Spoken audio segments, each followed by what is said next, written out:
افوض امری اللہ ان اللہ بصیر بالعباد اعوذ باللہ من الشیطان اللعین الرجیم بسم اللہ الرحمن الرحیم الحمد للہ وکفا وسلام علی عبادہ الذین اصطفیٰ الذین اذھب اللہ عنہم الرجس وطہرہم تطہیرا اللہم صل علی محمد وآل محمد وعجل فرجہم لا سیما بقیت اللہ فی الارضین روحی و ارواح العالمین لتراب مقدمہ الفدا واللعنۃ الدائمۃ علی اعدائہم اجمعین من یوم عداوتہم الی قیام یوم الدین اما بعد فقد قال اللہ تبارک و تعالی فی کلامہ المجید و فرقانہ الحمید بسم اللہ الرحمن الرحیم الف لام را کتاب انزلناہ الیک لتخرج الناس من الظلمات الی النور بِإِذْنِ رَبِّهِمْ إِلَى صِرَاطِ الْعَزِيزِ الْحَمِيدِ۔ محترم سامعین، سورہ مبارکہ بقرہ کی تفسیر کے سلسلے میں ہمارے دروس کا سلسلہ جاری و ساری ہے اور یہ اس کی چوتھی نشست ہے۔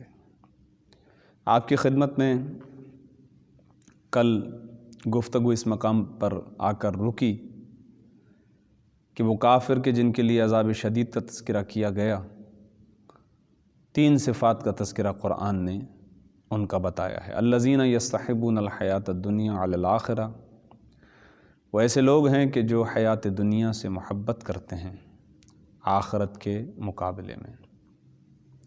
ویصدون عن سبیل اللہ، اور یہ وہ لوگ ہیں کہ جو اللہ کی راہ سے روکتے ہیں اور چاہتے ہیں کہ راہ حق کو ٹیڑھا کر دیں، منحرف کر دیں۔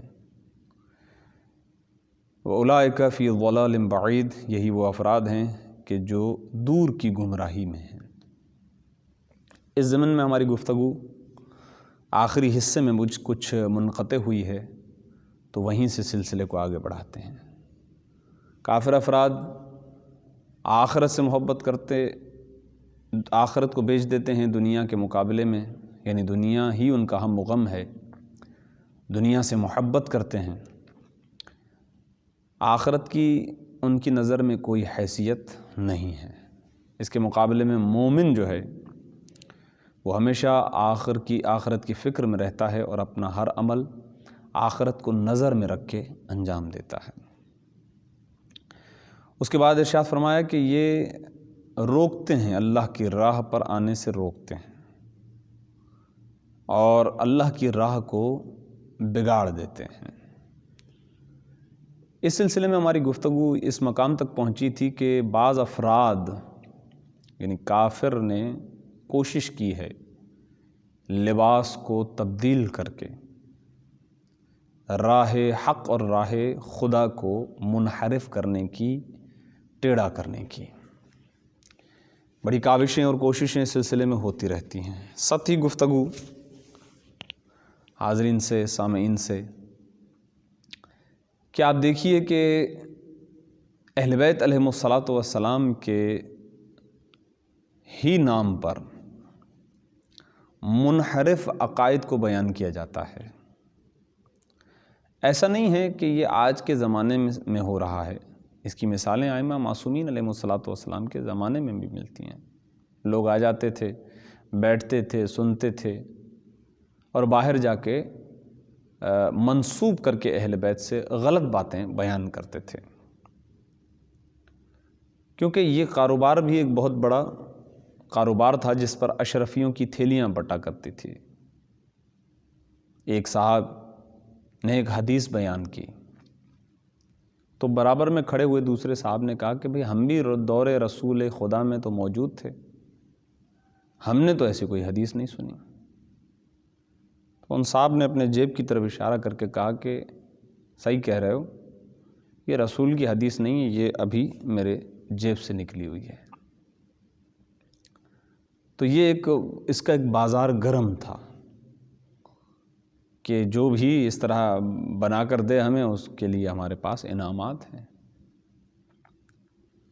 ایک شخص کو پکڑا گیا جعلی حدیث کے جرم میں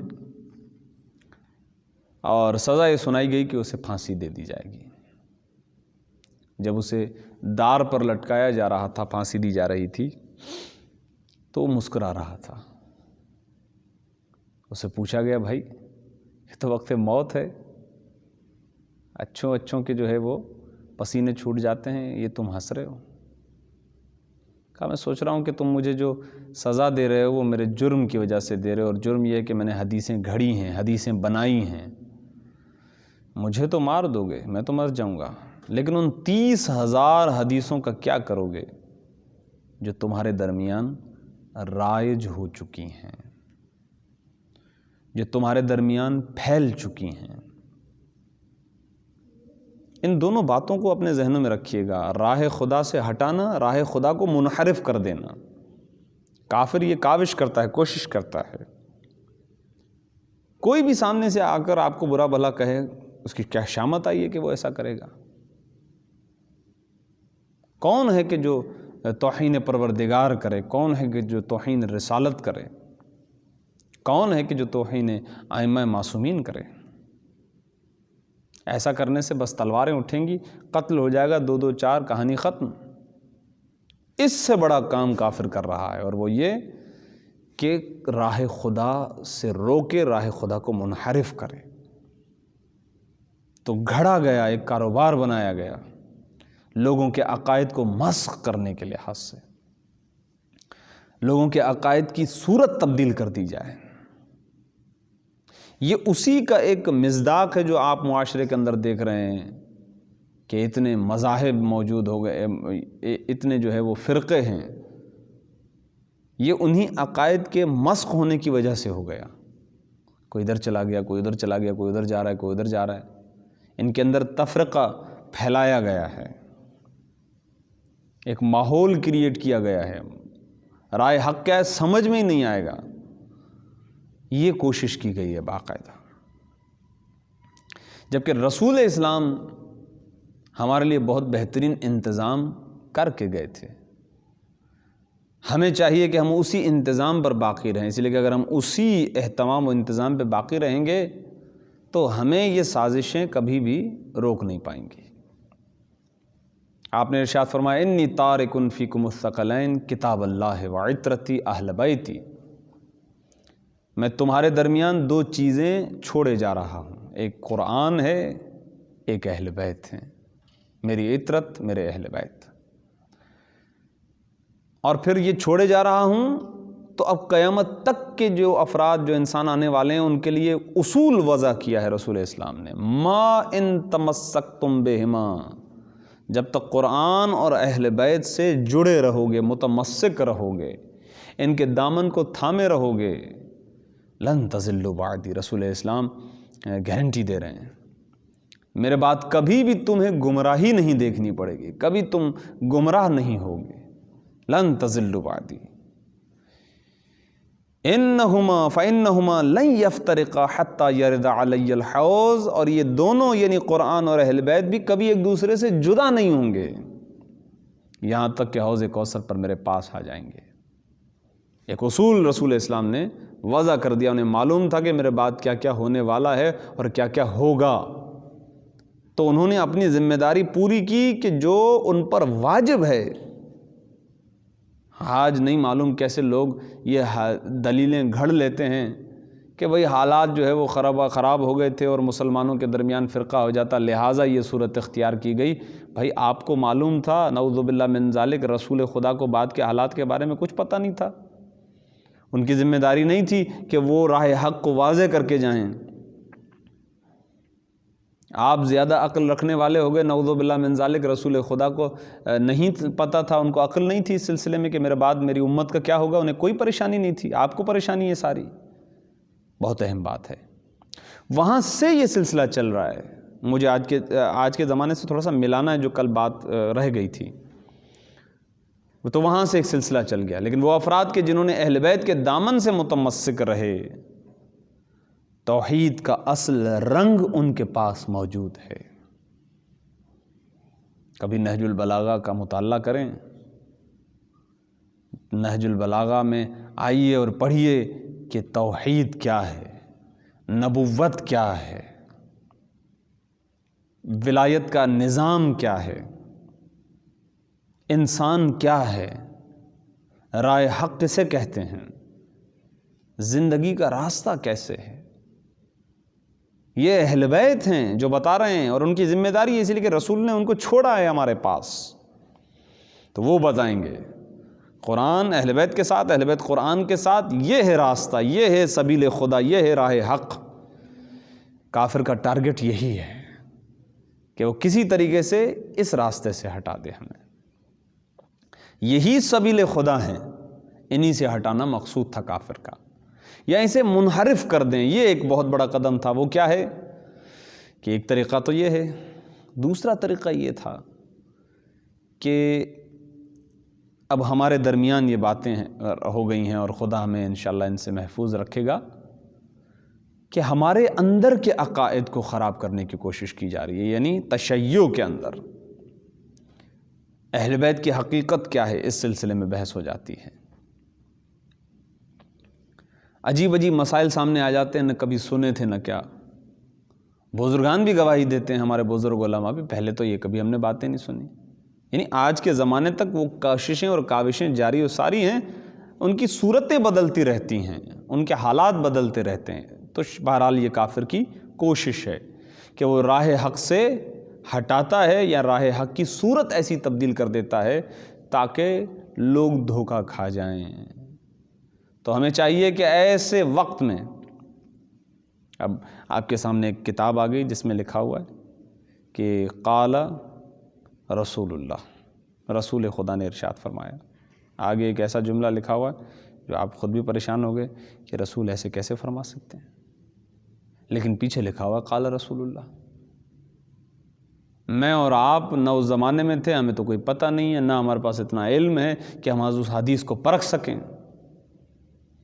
تو یہ سارا کریڈٹ جاتا ہے ان ہستیوں کی طرف کہ جنہیں ائمہ معصومین نے اپنا نمائندہ بنایا ہے، اور وہ ہیں ہمارے مجتہدین، ہمارے بزرگ علماء، جنہوں نے اہل بیت کے زمانے سے ہی، دیکھیں آج ہم انہیں مرجع کہتے ہیں، آج ہم انہیں مجتہد کہتے ہیں، اہل بیت کے زمانے میں انہیں فقیہ کہا جاتا تھا۔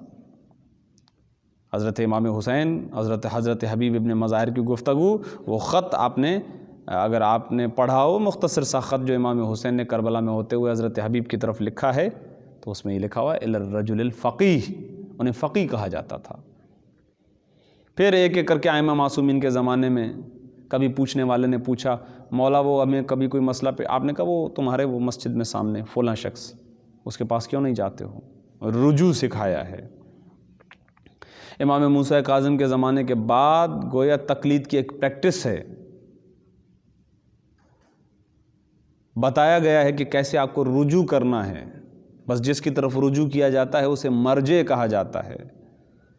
11ویں امام اور 12ویں امام کے زمانے میں یہ سمجھیے کہ مرجعیت کا کمال ہے، یعنی وہاں سے اس کی ابتدا ہو رہی تھی، اور اس کی پریکٹس آخری ایام پر تھی کہ لوگوں کو کس طرح اس بات کا عادی بنا لیا جائے کہ وہ رجوع کریں، کیونکہ یہ تو مشیت پروردگار ہے کہ زمانے کے امام پردہ غیبت میں چلے جائیں گے، تو کیسے رجوع کرنا ہے اور راہ حق کو سمجھنا ہے۔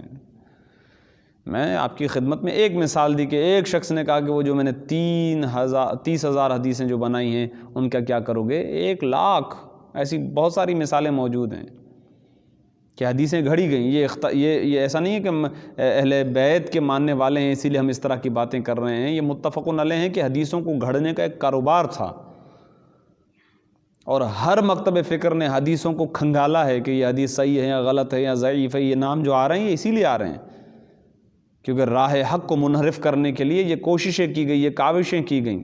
جب تلوار کے طریقے سے زور نہ چل سکا تو نفاق کے ذریعے سے زور چلایا گیا ہے۔ پھر ہمارے ہاں یہ آ جاتی ہے صورتحال کہ ہمارے عقائد کو مسخ کرنے کی کوشش کی گئی، ہمارے جوانوں کو حقیقت دین سے منحرف کرنے کے لیے باقاعدہ ایک بہت بڑا شیڈول ہے، ایک بہت بڑا پروگرام ہے انہیں مرجعیت سے دور کرنے کے لیے، جبکہ اس مرجعیت کی طرف متوجہ کرنے والے خود ائمہ معصومین علیہم الصلاۃ والسلام ہیں، جنہوں نے ہمیں متوجہ کیا اس بات کی طرف۔ اس پر کام کیا جاتا ہے ایک مسلسل، خاکے کی صورت میں باتیں آپ کی خدمت میں پیش کر رہا ہوں، کسی ایک موضوع کے اندر تفصیل سے جانا مقصود نہیں ہے۔ اس پر ایک کام کیا جاتا ہے کہ عقائد کس طریقے سے خراب کیے جائیں۔ مثلاً کبھی اس طرح کی بات کر دی جاتی ہے کہ اگر امیر المومنین مولا علی کی محبت ہے تو پھر عمل کی کیا ضرورت ہے؟ اگر عمل کی ہمیں ضرورت نہیں ہے تو غیروں کے بارے میں تو ایک سیدھی سی بات ہے کہ کیا ان کے عمل کی کیا حیثیت رہ جاتی ہے؟ عمل تو ہے ہی ہمارے لیے۔ سخت احادیث ہیں ائمہ اہل بیت علیہ الصلوۃ والسلام کی، عمل کے سلسلے میں انہیں چھپا دیا جاتا ہے، محبت کے نام پر دھوکے میں رکھا جاتا ہے۔ گھر میں تشریف تھے حضرت امام زین العابدین علیہ الصلوۃ والسلام، اتنے میں ایک کنیز آئی۔ مولا آپ کو دروازے پر کوئی بلا رہا ہے۔ کون ہے؟ کہا آپ کے شیعہ ہیں، بتا رہے ہیں کہ آپ کے شیعہ ہیں۔ کیفیت کو محسوس کیجئے۔ روایت میں الفاظ اس طریقے سے ہیں کہ امام اپنے جگہ سے اٹھے ہیں، یہاں تک کہ اتنی تیزی سے امام دروازے کی طرف گئے ہیں کہ آپ یہ تک بھول گئے کہ جس طرح ایک بندہ گھر سے باہر نکلنا چاہتا ہے تو وہ اپنے آپ کو سیٹ کرتا ہے ڈریس کے لحاظ سے، پیروں میں چپل پہنتا ہے مثلاً، امام اسی طرح دوڑے گئے ہیں دروازے کی طرف۔ ہمارے شیعہ ہیں، یعنی امام کی نظر میں احترام شیعہ کیا ہے؟ ہمارے شیعہ امام دوڑے دوڑے دروازے پر گئے۔ اب جو دروازہ کھولا تو امام نے کہا تم نے کیوں بتایا یہ کہ تم ہمارے شیعہ ہو؟ کہاں ہیں وہ علامات شیعہ تمہارے چہرے پر؟ کہاں ہے وہ نور کو جو عبادت کا نور ہوتا ہے؟ ہمارے شیعہ اپنی عبادت کی وجہ سے پہچانے جاتے ہیں، ان کے چہرے کا نور بتاتا ہے کہ یہ ہمارے شیعہ ہیں۔ وہ علامات کہاں ہیں تمہاری؟ تم نے کیسے یہ کہا کہ تم ہمارے شیعہ ہو؟ یہ ہے عمل کی سختی جو اہل بیت کی تعلیمات سے واضح ہوئی ہیں۔ جان بوجھ کر اس پر ایک کام کیا جاتا ہے عزیزو، رائے حق سے منحرف کرنے کے لیے۔ بہرحال دعا کرتے ہیں کہ پروردگار ہمیں اس سے محفوظ فرمائے۔ اگلی آیت کی طرف آتے ہیں کہ وَمَا أَرْسَلْنَا مِن رَّسُولٍ إِلَّا بِلِسَانِ قَوْمِهِ، ہم نے کسی رسول کو نہیں بھیجا مگر یہ کہ اسی رسول کی قوم کی زبان کے ساتھ۔ جس رسول کو ہم نے جس قوم میں مبعوث کیا ہے تو اسی قوم کی زبان کے ساتھ۔ ایسا نہیں ہے کہ یہاں کے رہنے والے تھے تو کسی اور علاقے میں ہم نے ان کو مبعوث کرنا تھا، وہاں بھیج دیا، ان کی زبان الگ ہے ان کی زبان الگ ہے، ایسا نہیں ہے۔ وہ جہاں پیدا ہوئے، وہ ان کی فیملی، وہ ان کا جو ہے خاندان، وہ ان کے رشتہ دار، وہ ان کا محلہ، وہ ان کا علاقہ، وہ ان کا شہر کا آپ یہیں مبعوث ہیں، اپنی ہی قوم کے اندر آپ جو ہے وہ مبعوث کیے گئے ہیں اور یہیں کے لیے آپ کو جو ہے ہائر کیا گیا ہے، آپ یہیں کے رسول ہیں۔ کیونکہ ظاہر ہے کہ سب سے پہلے اسی چیز کی ضرورت ہوتی ہے کہ جو آپ کے اپنے ہیں، آپ اپنے علاقے میں جو ہے، اور یہ بڑا مشکل مرحلہ بھی آسان بھی نہیں ہے، جن کے ساتھ آپ زندگی بسر کرتے ہیں وہ آپ کو جانتے ہیں، آپ کے بارے میں جانتے ہیں، اور وہ ایک دین پر چلتے ہوئے آ رہے ہیں اور آپ اچانک سے آ کر انہیں یہ کہہ دیں کہ جس دین پر آپ ہیں وہ آپ کا دین غلط ہے، آپ جو بتوں کی پوجا کر رہے ہیں وہ غلط ہے اور میں اللہ کا بھیجا۔ 40 سال تک یہ ہمارے ساتھ تھے، کھاتے پیتے اٹھتے بیٹھتے، ہم ان کو جانتے ہیں، ہمارے محلے کے ہیں، لیکن میں جو ہے وہ آپ کی طرف رسول بنا کر بھیجا گیا ہوں اور اللہ جو ہے وہ وحدہ لا شریک ہے۔ بہت اہم چیز ہے، اس میں کوئی شک نہیں کہ یہ ایک ہمت کا کام تو ہے، لیکن اس کے پیچھے ایک کردار بھی ہے، یعنی عملی طور پر رسول اسلام اس قدر مضبوط تھے، اس قدر مضبوط تھے کہ وہ اس بات کے کہنے کی صلاحیت رکھتے تھے، حق رکھتے تھے۔ اس لیے کہ اس سے پہلے مقدمہ ہے ایک، کہ آپ آ کر یہ کہنے لگے کہ اگر میں کہہ دوں کہ اس پہاڑ کے پیچھے سے کوئی لشکر ہے جو تم پر حملہ کر، میری بات پر یقین کرو گے؟ بھئی کیوں بات پر آپ کی یقین نہیں کریں گے؟ کیوں یقین کرو گے؟ کہا اس لیے کہ ہم نے آپ کی زبان سے کبھی جھوٹ نہیں سنا۔ 40 سال زندگی کے جن کے درمیان رہے وہ کہہ رہے ہیں کہ آپ کی زبان سے کبھی ہم نے جھوٹ نہیں سنا۔ تو جن کو یہ یوں سمجھ لیجئے کہ حفظ ہو چکا ہے کہ یہ شخص جھوٹ نہیں بولتا، اب اگر وہ کوئی بات کرے گا تو یقیناً اس کی بات کے اندر پاور ہوگا، اس کی بات کے اندر ایک اثر ہوگا، کہنے کا حق رکھتے ہیں، کہنے کی صلاحیت رکھتے ہیں۔ تو پہلے تو ذمہ داری انہی سے شروع ہوتی ہے، لہٰذا ارشاد فرماتے ہیں کہ ہم نے کوئی رسول نہیں بھیجا مگر اس قوم کی زبان میں، تاکہ ان کے سامنے حقائق آشکار کریں، لیبین لہم، تاکہ ان کے لیے حقائق کو آشکار کریں۔ پھر خدا جسے چاہے، جو ہے وہ ہدایت دیتا ہے۔ فَيُضِلُّ اللَّهُ مَن يَشَاءُ وَيَهْدِي مَن يَشَاءُ وَهُوَ الْعَزِيزُ الْحَكِيمُ۔ پروردگار عالم جسے چاہے ہدایت دیتا ہے اور جسے چاہے گمراہ کر دیتا ہے، اور وہ توانا اور حکیم ہے۔ مختصر اس چونکہ ایک ذہنوں کے اندر بات آ سکتی ہے، بھئی یہ تو بات آپ نے بالکل ختم ہی کر دی، یہ کہہ کر کہ جسے چاہے وہ جو ہے وہ ہدایت دے دیتا ہے، جسے چاہے وہ گمراہ کر دیتا ہے، تو بس باتیں ختم ہو گئی، ہمیں کوئی محنت کرنے کی ضرورت ہی نہیں ہے۔ اگر اس نے چاہنا ہوگا ہمیں ہدایت کرنا تو ہدایت کر دے گا، اگر اس نے یہ چاہنا ہوگا کہ ہمیں گمراہ کر دے تو وہ گمراہ کر دے گا۔ یہ جبر کا عقیدہ ہے، عقیدہ اہل بیت سے مخالفت رکھنے والا عقیدہ ہے، عقیدہ توحید سے منافات رکھنے والا عقیدہ ہے یہ۔ اس کا ہرگز یہ مطلب نہیں کہ خدا جسے چاہے جب چاہے، جی نہیں، ایسا نہیں ہے۔ سب سے پہلے قرآن کی پہلی آیت کے ذریعے سے ہی واضح ہو جاتا ہے کہ ہمارا کام اگر یہ ایسا ہی کرنا ہوتا تو پھر انبیاء، کتابیں، ائمہ، یہ اتنی زحمات برداشت کرنے کی ضرورت ہی کیا ہے؟ جسے چاہے ہدایت کر دے، جسے چاہے گمراہ کر دے۔ نہیں، ایسا نہیں ہے۔ سب سے پہلے ہم اپنا نظام متعارف کرواتے ہیں۔ خلقہ ثم ہدی، پہلے اس نے خلق کیا پھر وہ ہدایت کرتا ہے، یہ اس کی ذمہ داری ہے، ہدایت کرنا اس کی ذمہ داری ہے۔ بہت اہم پہلو ہے، اس کی طرف توجہ کیجیے گا۔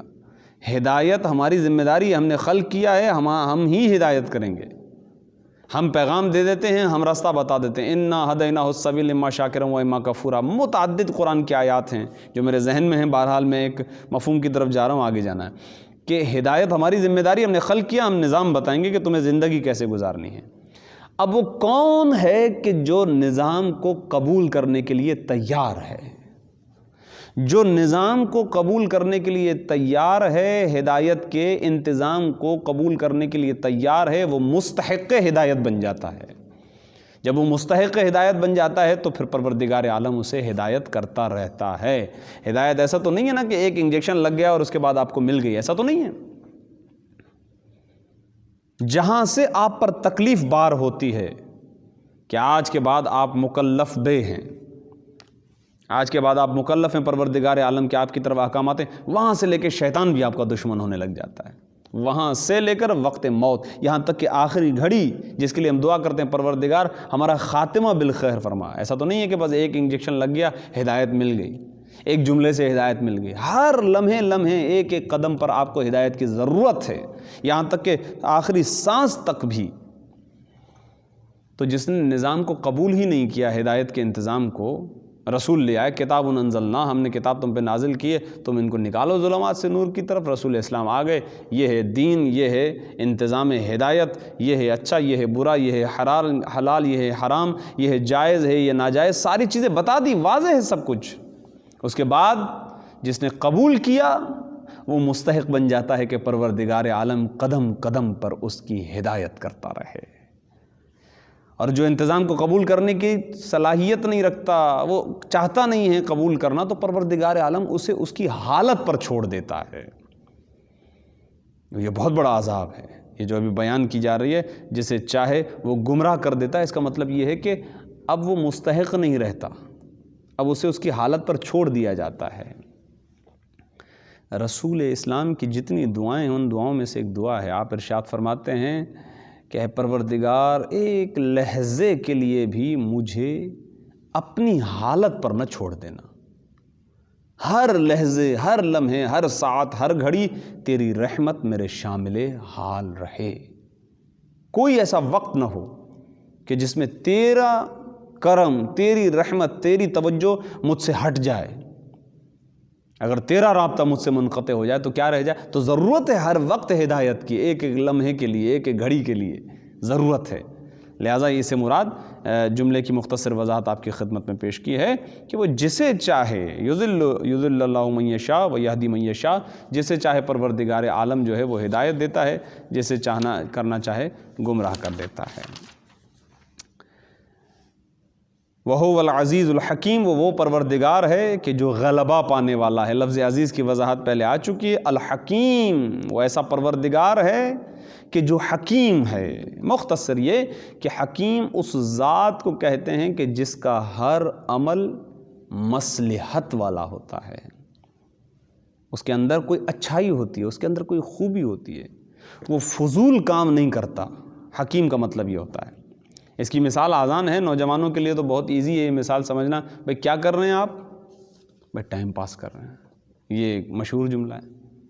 ماشاءاللہ اتنا ٹائم ہے آپ کے پاس کہ آپ اسے پاس کر رہے ہیں، یہ ایک مشہور جملہ ہے کہ ٹائم پاس کر رہے ہیں، یعنی لغو کام کرتے ہیں، بیکار کام کرتے ہیں کہ جس کا کوئی مقصد نہیں ہوتا، اور کبھی کبھار تو وہ بھی نہیں کرتے تو کہتے ہیں کہ وقت ٹائم پاس کر رہے ہیں۔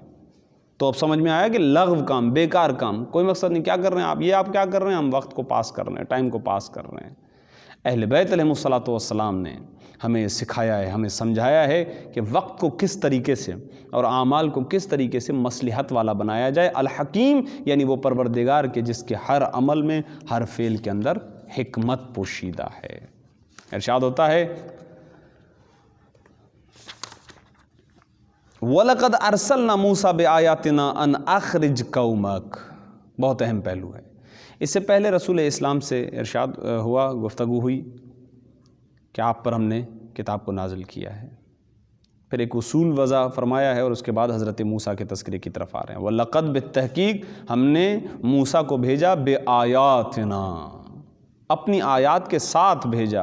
آیات سے مراد یہاں پر معجزات ہیں، اور روایات کے اندر ملتا ہے کہ جن معجزات کے ساتھ حضرت موسیٰ علیہ الصلاۃ والسلام کو بھیجا گیا وہ تقریباً 9 ذکر کیے گئے ہیں۔ مثلاً یہ عصا کا سانپ ہو جانا، ید بیضا وغیرہ۔ وَلَقَدْ أَرْسَلْنَا مُوسَىٰ بِآيَاتِنَا، ہم نے موسیٰ کو بھیجا آیات کے ساتھ، ان اخرج، اور ہم نے ان کو حکم دیا کہ وہ نکالیں قومک، کہ اے موسیٰ تم نکالو اپنی قوم کو، من الظلمات الی النور، ظلمات سے نور کی طرف۔ وَذَكِّرْهُمْ بِأَيَّامِ اللَّهِ، اور آپ انہیں یاد دلائیے، بِأَيَّامِ اللَّهِ، اللہ کے دنوں کی یاد دلائیے، اللہ کے ساعتوں کی یاد دلائیے۔ إِنَّ فِي ذَلِكَ لَآيَاتٍ لِكُلِّ صَبَّارٍ شَكُورٍ، کہ بالکل یقیناً ان ایام اللہ کی یاد دلانے میں ہر صبر کرنے والے اور شکر گزار کے لیے نشانیاں ہیں۔ ایک یہاں پر لفظ کی وضاحت ضروری ہے کہ حضرت موسیٰ اپنی قوم کی طرف آتے ہیں، اور ان سے کہا جا رہا ہے کہ آپ کا کام یہ ہے، آپ کو جو ذمہ داری دی گئی وہ یہ کہ آپ کو اپنی قوم کو نکالنا ہے گمراہیوں سے نور کی طرف۔ کتنا مشکل تھا، اس لیے کہ ان کے مقابلے میں فرعون، حضرت موسیٰ کی کیا حیثیت؟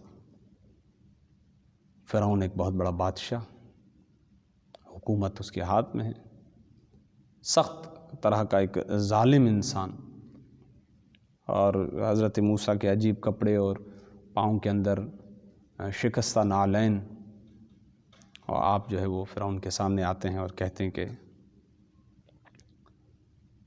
تمہاری جو یہ ربوبیت کا دعویٰ ہے یہ غلط ہے، پروردگار ایک ذات ہے، میں تمہیں دعوت دیتا ہوں کہ تم ہمارے دین کو قبول کرو۔ کتنا سخت مرحلہ ہے۔ پھر اس کے ساتھ ساتھ آپ کی ذمہ داری یہ بھی تھی کہ آپ کی قوم جو ہے، کیونکہ وہ ظالم تھا اس کی طرف گئے، تو جو جن پر ظلم ہو رہا تھا ان کی طرف بھی گئے، اس لیے کہ فقط ظلم کرنا جو ہے وہ ہی اس پر ہی سزا نہیں ہے، بلکہ ظلم سہنے پر بھی سزا ہوتی ہے۔ آپ ان کی طرف بھی گئے ہیں، اپنی قوم کو جا کے ظلمات سے نور کی طرف لے جانے کے لیے کوششیں کرو۔ وَذَكِّرْهُمْ، اور انہیں یاد دلاؤ، بِأَيَّامِ اللَّهِ، اللہ کے ایام کی۔ کافی روایات ہیں اس سلسلے میں کہ ایام اللہ سے کیا مراد ہے۔ پہلے ایک عمومی بات آپ کی خدمت میں پیش کی جائے کہ ہر وہ دن کہ جس دن قدرت پروردگار غالب آ جائے، ہر وہ دن کہ جس دن اس کی قدرت کا ظہور ہو، قدرت اس کی ظاہر ہو، ہر وہ دن کہ جب اس کے ماننے والوں کو کامیابی ہو، نصرت ہو، فتح ہو۔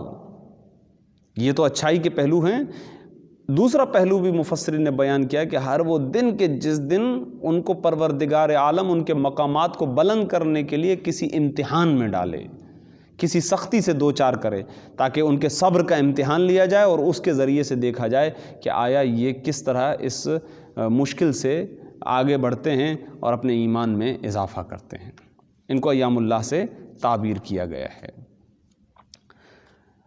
اور بھی اقوال ہیں، بعض روایات بھی ہیں امام معصومین علیہ الصلوۃ سے۔ حضرت امام محمد باقر علیہ السلام سے ایک روایت منقول آپ ارشاد فرماتے ہیں کہ ایام اللہ سے مراد مہدی موعود کے قیام کا دن ہے، حضرت امام زمانہ کے قیام کا دن ہے، روز رجعت اور تیسرا قیامت، ان تینوں کو بھی ایام اللہ کا۔ یقیناً اس میں بھی وہی یعنی یہ مخصوص نہیں ان سے، وہ جو ہم نے اصول پہلے پیش کر دیا وہ یہی ہے کہ جس دن پروردگار عالم کا جو ہے وہ اس کی قدرت جو ہے وہ ظاہر ہوتی ہے، اور یہ اسی کے مصداق ہیں۔ ایک اور روایت میں ہے کہ ایام اللہ سے مراد جو ہے وہ 3 دن ہیں، قیام مہدی علیہ السلام، موت کا دن یہ بھی ایام اللہ ہے، اس کی قدرت کا ظہور ہے، قیامت کا دن یہ بھی ایک روایت ہے۔ بہرحال خلاصہ یہ کہ اب اپنی قوم کو جا کر یاد دلاؤ ایام اللہ، اللہ کے ایام یاد دلاؤ، ہر وہ دن یاد دلاؤ کہ جس دن ان پر نعمتیں آتی ہیں یا سختیاں ان کے امتحانات کو بڑھانے کے لیے آتی ہیں، اور بالتحقیق ان فی ذلک لآیات لکل صبار شکور، ہر صبر کرنے والے اور ہر شکر کرنے والے کے لیے اس میں بہت ساری نعمتیں ہیں، اس میں بہت ساری علامات ہیں، اس کے اندر بہت ساری آیات ہیں۔ یہاں پر ایک لفظ صبر استعمال ہوا، ایک لفظ شکر استعمال ہوا، اور دونوں کے لیے صیغہ مبالغہ استعمال ہوئے ہیں۔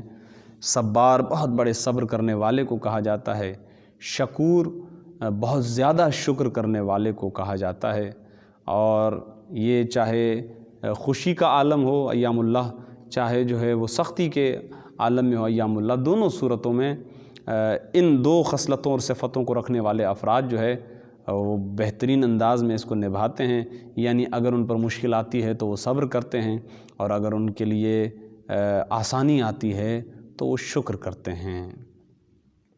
شکر کے حوالے سے انشاءاللہ کچھ اگلی آیات آ رہی ہیں، اور اس پر انشاءاللہ کھل کر گفتگو اگلی آیات میں کی جاتی ہے۔ آج کے درس کا وقت یہاں پر تمام ہوتا ہے، اور خلاصہ گفتگو یہ کہ پروردگار عالم نے رسول اسلام سے خطاب فرمایا کہ آپ کو بھی ہم نے اسی لیے بھیجا تاکہ آپ اپنی قوم کو ظلمات سے نور کی طرف لے جائیں۔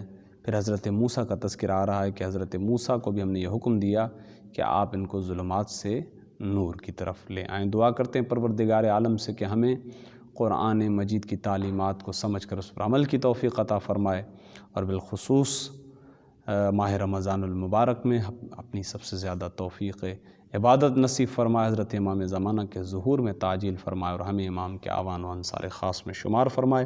ربنا تقبل منا انک انت السمیع العلیم، ما شاء اللہ لا حول ولا قوة الا باللہ العلی